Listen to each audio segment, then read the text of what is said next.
Yeah, they got plenty to say now.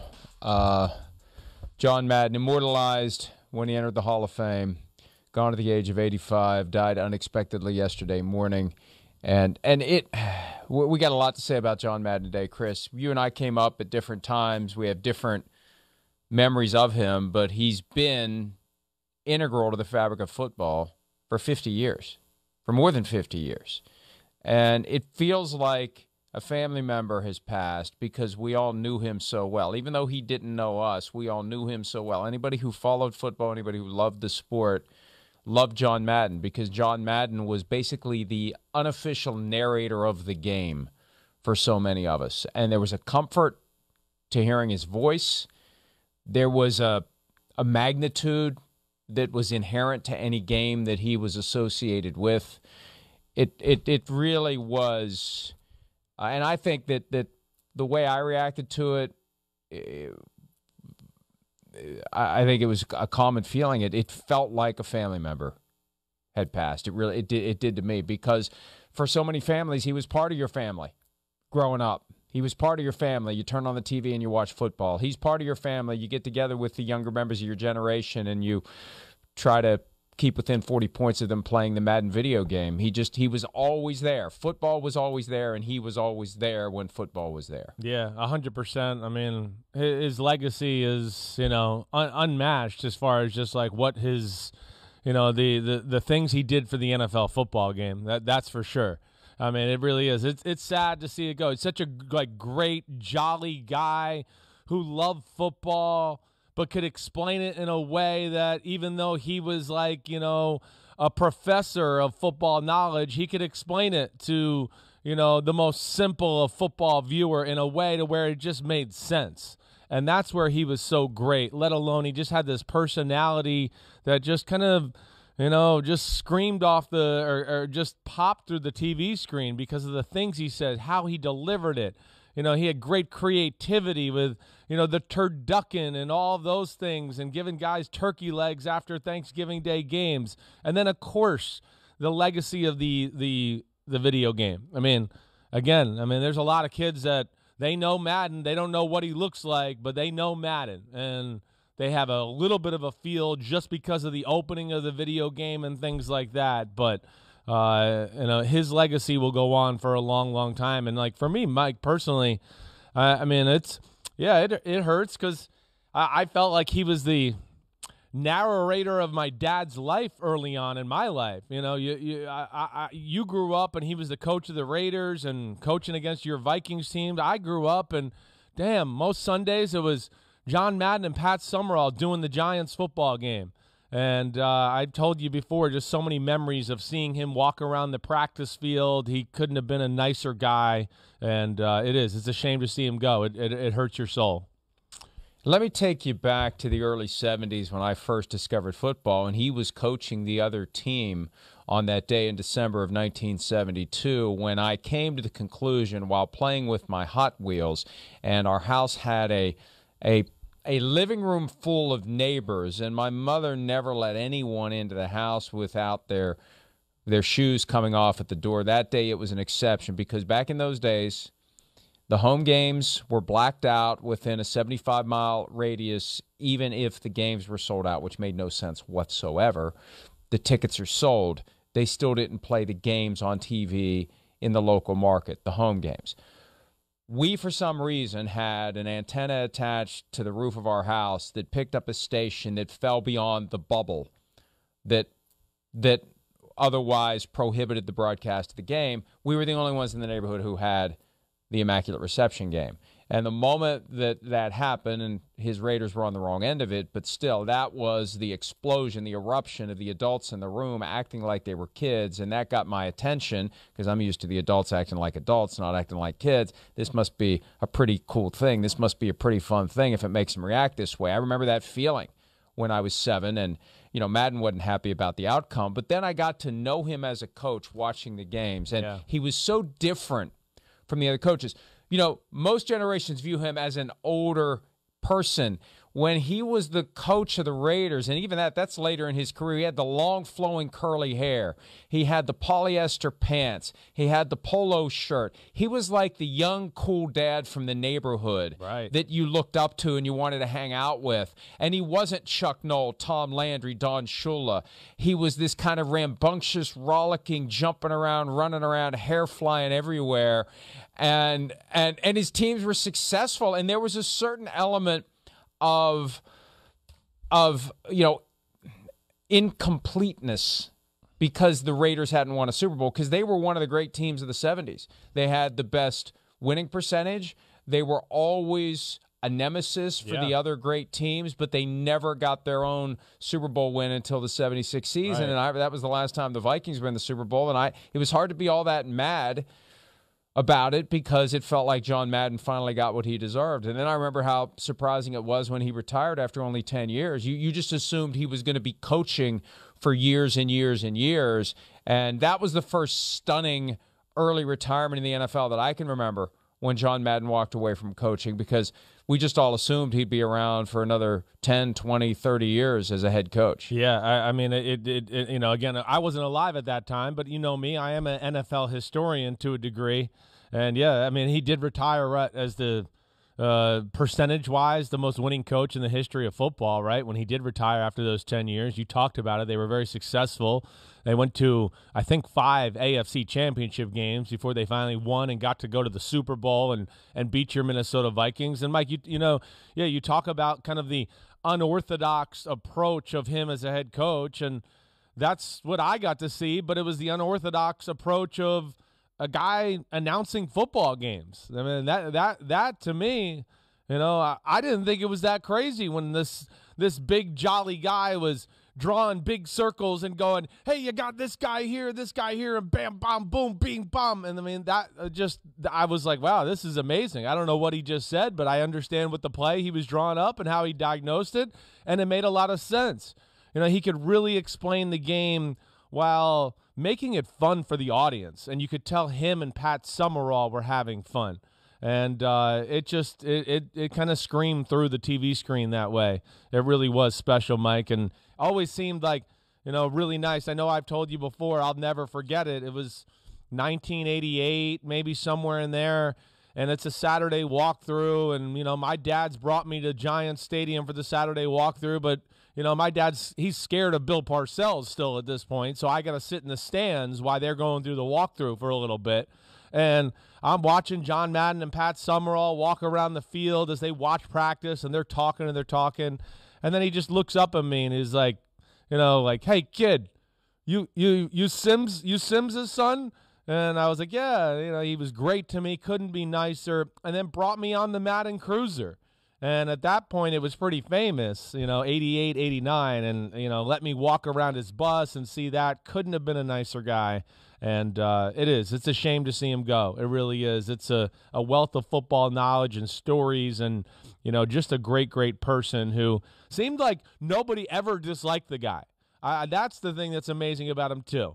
I mean, everybody that crossed paths with him, nobody says a negative thing or a bad thing about John Madden. I think that says a lot about his life as well. Knowing what I know about your history as a child and as an adult, whether it's kicking the pieces of wood into the pool while Peter King was at your house interviewing your dad, whether it's filling Jeff Hostetler's cleats with shaving cream, I'm wondering what opportunities for mischief you noticed and possibly tempted you, and maybe you yielded to those temptations when you were on the Madden Cruise. I didn't do anything. He had the guy that drove him around was, right there next to me. I was like in awe a little bit. I just couldn't believe it because it had just become a thing. So I might have my year wrong. Maybe it was 90, but it was like just this, like where they started to really publicize, like, here's Madden on his bus, going from city to city. It just became famous. So, like, for a chance to, okay, I got to the stadium that day, and whoa, there's Madden's bus. No, that's cool, let alone get to go in it a few hours later and really see what it was all about. Just couldn't have been cooler as a young kid, certainly. And I loved, listening to him announce my dad's football games all those years. It was really great. Pete reminded me also of the third item of the young Chris Simms mischief. It was the patch of grass off the porch that mysteriously turned yellow. Turned yellow because somebody was going outside to do what usually is done in the house in one specific room of the structure. Madden as a broadcaster was a godsend. And I don't remember what game it was. I don't remember who his partner was. I think his first partner ever was Bob Costas for like a test game at CBS years ago. But he was so different from anyone you had ever heard before, and he made the game accessible to everyone. Some broadcasters feel compelled, for whatever reason, to engage in jargon. Right. To make the game seem more mysterious and complicated than it is. John Madden had a gift for making a complicated game seem simpler than it really is, and it allowed people to think they understood what they were watching, even though there were layers and levels that they could never comprehend. There was never an opportunity to explain it that way, and if you tried to explain it that way, you would make the people feel excluded, not included in the conversation. That was his gift as a broadcaster, to take that complicated game and make it seem so simple that anyone with any level of football knowledge, and he always spoke to the person who may have been watching a football game for the very first time. Yeah, that's right. But he didn't do it in a way that it made the people who understood the game frustrated that it was too simple, because the way he did it was so entertaining and it was so enjoyable. And, you know, the advent of the telestrator, the coach's clicker. It's amazing. Things that, hey, look, in the 70s, and don't play the piano music for this. In the 70s, the big advancement was the reverse angle replay, when they happened to have one camera on the other side of the field where the regular camera was. And that was a big deal. Right. And they put the graphic up, reverse angle. Right. Like, we should be impressed that there's a second camera there that's on the other side of the field. Because you know what? You never got that before. You had one camera. And if it was there, it was there. If it wasn't, it wasn't. You got one camera. Yeah. Sorry. Yeah. So when Madden comes around and all of a sudden he's drawing stuff on the screen, I mean, that was a major technological advancement. Squiggly lines from the hand of John Madden were like the clouds parting and the sun coming down, and now we can actually, between plays, have some understanding of what the hell just happened. Because previously, you didn't have any understanding of what the hell just happened. So from that, and I remember the coach's clicker where he would, you know, the play would stop and it would spin back and it would go again and stuff that we take for granted now. Before John Madden, those things didn't exist. Yeah. So he brought genius in a very simple and easily articulated style. He brought genius to the broadcast booth that made the game more enjoyable for everyone. And I think the game itself owes him a debt that could never be repaid for what he did to take a sport that was already very popular and make it more popular by making it more accessible and understandable. And it drew people in, not push them away. So it revolutionized the broadcast of the game so quickly that I think that we lost sight collectively on how it happened. It happened because of John Madden. No doubt. Period. No doubt. He could be self-deprecating. He could have fun. And, you know, the biggest thing, like you said, is the way he explained the football game. I think that's exactly right. That's the thing that I'll always remember, just how simple he made it, like you said, for the most novice of football listeners, but yet gave you enough knowledge for a guy that, hey, if you were, you know, in the weeds or really, you know, obsessed with football and wanted to know every detail, that you learn something throughout a telecast too. I still watch my dad's old games and hear John Madden and him explain things. And yeah, it doesn't get technical. But it just, hey, this big old guy, he was going to pull over here and see, he's going to stop him, and then this big old guy's going to go out here and kick him out. And see, now they got a wall of big old guys over here. And now these big old guys, they open it up for this small, fast guy, and he runs for a touchdown. And you're like, made sense. I don't know, what the technical terms were of that, but it doesn't matter. He explained it just the way you wanted, let alone his ability to go into personal stories about players and have fun with it. That to me is where he was really special, Mike. You're right. He changed the game without, I think, all of us realizing he was changing the game as he was doing it. And then between that and then the jump off of the Madden NFL video game, oh my gosh, I mean, that was a game changer as well. And, of course, a huge contribution to football. It got more kids involved in the game, playing it, loving it, still doing that to this day. Still people gaining knowledge from Madden, even in, again, just what you learn there, ask Madden, whatever. So, his mark is giant on the NFL. It's one of really, I mean, I think you could honestly argue, like you talk about like Mount Rushmore of importance to the history of the NFL. No. Don't put three others with him. I'm going to say, yeah, he's there. I mean, that's all I was going to say. Right, I hear you. He's there. I mean, he's done – they don't have to win a bunch of Super Bowl trophies to be that guy. His impact on the sport is as big as anybody we've ever seen. Yeah, it's Madden the coach, it's Madden the broadcaster, it's Madden the video game, and fourth spot omitted. That's the Mount Rushmore. And you mentioned, and we've been talking about how he broadcasts games. I was watching a clip earlier, and he referred to a nose tackle as a two-gap player. Now, you'll hear that term from time to time on games today, and it just kind of keeps going because that's the jargon, and that's, hey, I know football because I know the term two-gap, and I used it at the right time, and if you don't know what it is, well, go Google it. He stopped everything he was doing to explain what that meant, and he explained it in a way that anyone would understand. That's what he did. He was always sensitive to the audience and to the possibility that someone was watching a football game for the very first time ever. And he was the ambassador of the sport for those 3 hours who would help you understand it in a way that made you think it was a lot simpler than it really was. I mean, I guess you could say that one of the reasons why some of the owners in today's NFL think they know what they're doing is because they grew up having Madden make the game seem simpler than it was.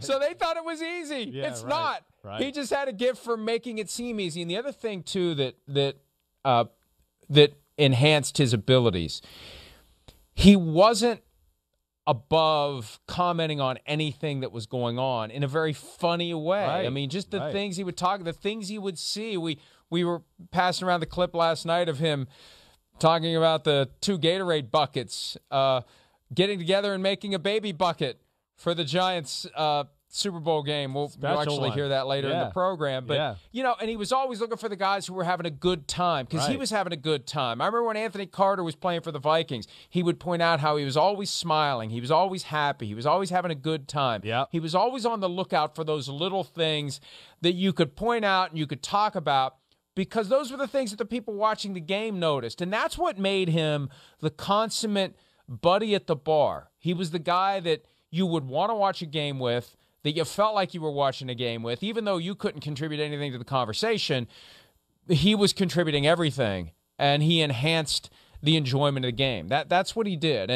And I still don't think anybody tunes in to watch a game because of who's announcing it. But if anyone would have ever been able to get someone to tune in to watch a game, like if it's to use it by today's terms, Jets-Jaguars of last weekend, if John Madden were in his heyday now and for some reason he'd been assigned that game, that's a game you maybe want to watch because John Madden's going to be on the call. Yeah, I don't think there's a voice or any presence behind a microphone in the history of the NFL that just screamed big game more than John Madden. And you're right, it didn't even need to be a big game. He could sell it, but I get chills through my spine still just thinking about him coming on air for a big football game when I was a little kid. And just the great combination between him and Pat Summerall, who, Pat Summerall could say 5 words and give you 7 thoughts on those 5 words, and then Madden would and stumble over himself a little bit and laugh and giggle and just have a blast as he was doing it. And it was, a lot of TV producers or people in charge of sports networks today would probably be like, don't announce games like that, and I'm sure they were saying that to him then. But it was just so enjoyable and lovable that as a viewer, you gravitated towards it. And you're right about like the when we're going to show the Gatorade bucket thing later and all of that, like that he always had fun with the other things that were going on within a team. And could diagnose those and give you a little bit of like a history of the personal side of this team and what their life is like, and how they come together as a football team and are making all this work. And that's where he was really great. It really was. He could kind of give you the full picture look at both teams, on a regular basis every Sunday. Hi, I'm Mike Tirico, and thanks for watching. Make sure to hit subscribe for the latest news and highlights from NBC Sports.